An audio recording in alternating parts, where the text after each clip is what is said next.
niyo ba kung anong gagawin ko dito? Ito ko naman i-arrange ang aming dinner. Alam niyo na kung ano. Best. I will try my best kung paano ka ito pagandahin.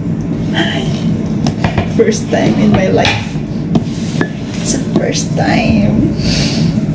I-enjoy ko daw. Dadalhin sana ito ng mga amo ko sa bahay ng friend nila pero nagbago ang inisip. Kami na lang daw ang kakain kaya ito pinagawa sa akin. First time nga pala ito pinagawa sa akin ng mga amo ko. Nakailang bisis na rin silang gumawa nito sa bahay pero sila mismo mag-asawa ang gumagawa. Pero kagabi nagbago ang isip, ako na talagang pinagawa kaya wala akong choice. Sinabihan ako ng amo ko lalaki na pasahan daw niya ako ng picture para magaya ko pero sabi ko wag na kasi nag-search na ako sa internet at meron na akong balak na gayahin. Ang sinabi ko na lang sa kanya na ako nang bahala nang sa ganon iwanan niya ako mag-isa sa kusina. Dahil sa first time ko itong gagawin, sabi ko sa kanya ay try ko na lang ang best ko kung paano ko itong gawin na maayos. At bago niya ako tuluyang iniwan sa kusina, ang sabi niya sa akin ay enjoy ko daw kung paano ko gagawin. Pero sa loob-loob ko, paano ko naman ito may enjoy? Inape-pressure nga ako kung paano ko ito magawa ng maayos. Dati yung first time na gumawa ng ganito yung mga amo ko at first time din ako nakakain ng ganitong mga pagkain. Ituwang tuwa talaga ako. Pero yung salami na ginawa nila ay hindi ganito pabulaklak yung paggawa. Papaisip na lang ako na paano ko kaya ito kainin. Kaya ang ginawa ko ay pinanood ko sila kung paano nila kainin at ginaya ko din. Ililiyer mo lang pala sa biscuit ang lahat ng klase ng mga ham. Depende sa iyong gusto kung anong gusto mong kainin. Nakakatuwa lang kasi na-appreciate ng mga amo ko ang effort ko sa paggawa ko nito. Napa-video silang mag-asawa sa ginawa ko tapos ginawa pang model ang aming aso. Napakaganda daw sabi ng mga amo ko. Ang sarap sa feeling dahil dito good job na naman ang auntie nyo.